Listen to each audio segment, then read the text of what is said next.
The Cold War may be over, but the battle for information dominance rages on. Remember the headlines screaming, "Russian spies are back"? It turns out, through a recent report by the Royal United Services Institute, they're not just back. This time around, they're also proving to be demonstrably more sophisticated and dangerous. But how are these agencies adapting? What new strategies are they using? And most importantly, how far does their reach extend? The CIA director himself calls it an intelligence windfall. Join us as we delve into the recalibrated world of Russian espionage, examining their enhanced techniques, global reach, and the potential consequences for international security. Adapting in the shadows. Last month, CIA Director Bill Burns made a surprising comment. He said the Ukrainian conflict is giving the CIA lots of new chances to work. This kind of honesty is unusual in the secret world of spying, and it probably upsets some people in Russia's spy agencies. These Russian agencies usually like to work quietly and have faced some problems before and during the Ukraine situation.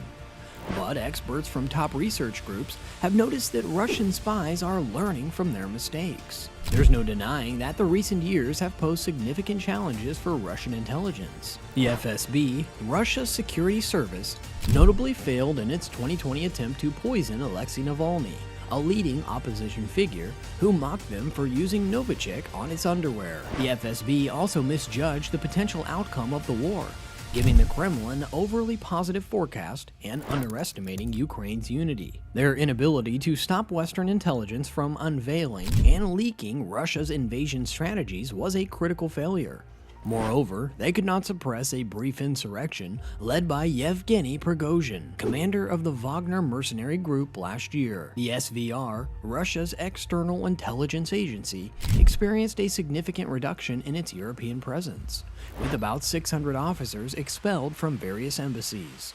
Additionally, the exposure of at least 8 illegals, agents without diplomatic cover, often pretending to be non-Russians, were a considerable setback. A detailed study by experts Jack Watling, Nick Reynolds, and Alexander Danilyuk, based on information from Russian spies and talks with spy agencies from Europe and Ukraine, highlights major changes in Russia's spy work.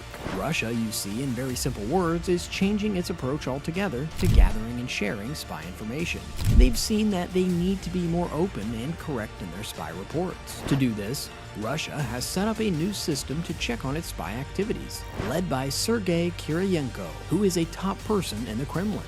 Kiriyenko is in charge of Committees of Special Influence, a move aimed at making spy operations more effective and focused on causing trouble in Western countries. The new strategy has shown success, especially in spreading false information.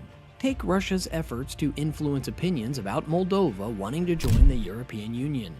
They focused their attack on Moldova's president, blaming her for the country's economic problems. This shows Russia is getting better at making false information campaigns more targeted and convincing. They're also working harder to weaken support for Ukraine in Europe. One big move was using automated accounts or bots to spread fake news. They managed to send out a huge number of posts in Germany using 50,000 fake accounts in just 1 month. The platform they used was X, or Twitter as we once all knew it. France also found out about a large network of Russian websites that were spreading lies not just in France, but also in Germany and Poland. But can a leopard ever change its spots? Or, in this case, can an intelligence agency significantly refine its methods to evade the ever-watchful eyes of global watchdogs?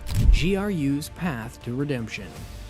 To answer this, let's take a look at Russia's military intelligence agency, known as the GRU, which has been taking a hard look at itself, especially after some of its secret missions and agents were uncovered in the past few years. A particular focus has been on Unit 29155, which was accused of trying to kill Sergei Skripal in the UK.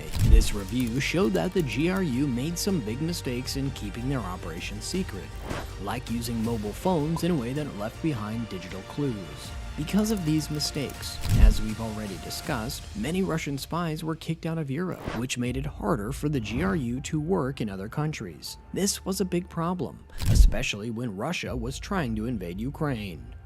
To fix these issues, the GRU has started making big changes to be more careful and improve how they handle missions abroad. A key part of this change is General Andrei Averovov leading a new group called the Service for Special Activities. This group is all about being more careful and making sure their operations are kept secret. For example, the spies in Unit 29155 no longer use mobile phones, and they're practicing their skills in different places to avoid leaving digital traces. Also, the GRU is now hiring people who don't just come from a military background, making it harder for Western countries to figure out who the Russian spies are. The Kremlin has also given birth to a special group called Unit 54654, whose only mission is, well, you guessed it, build a secret network of spies or illegals. Russia uses fake companies to find and place these spies in areas that are not directly related to the military, including government offices and private businesses. This way, Russia hopes to keep its secret activities hidden. Additionally, the GRU tries to attract students from other countries studying in Russia. They offer money to the students from places that are very important to Russia's plans, hoping these students will agree to work for them in the future. When we face problems, how we deal with them can really show our true colors. This is especially true for Russian spies, who are known for turning tough situations to their advantage. Prime example of this is the Wagner Group, which, under the leadership of Mr. Prigozhin, initially stepped in to help leaders in Syria, Libya, and various African nations. However, things took a dramatic turn when Prigozhin challenged the Russia's military top brass in June 2023. As expected though, his challenge ended tragically with his death in a plane crash. Following this event, Russia's spy agencies quickly divided up Prigozhin's network among themselves. The FSB took over operations within the country. The SVR took charge of media operations, including the troll farms that played a role in meddling in the 2016 US election. And the GRU cashed in on foreign military operations. They even formed special units under General Averonov to carry out missions in Ukraine and other parts of the world, including Africa. They started offering military help and spreading propaganda to win over local leaders. But what would Russia get in return? Economic benefits, and pretty big ones too, like access to lithium mines and gold refineries. This would give Russia more power over its rivals, possibly even cutting off France's access to uranium mines in Niger, which France relies on for its nuclear power plants. As we get ready for a comeback, doesn't it make you wonder, what lies ahead for Russian intelligence operations? And how will their new plans affect the careful balance between countries around the world? Resurgence and expansion.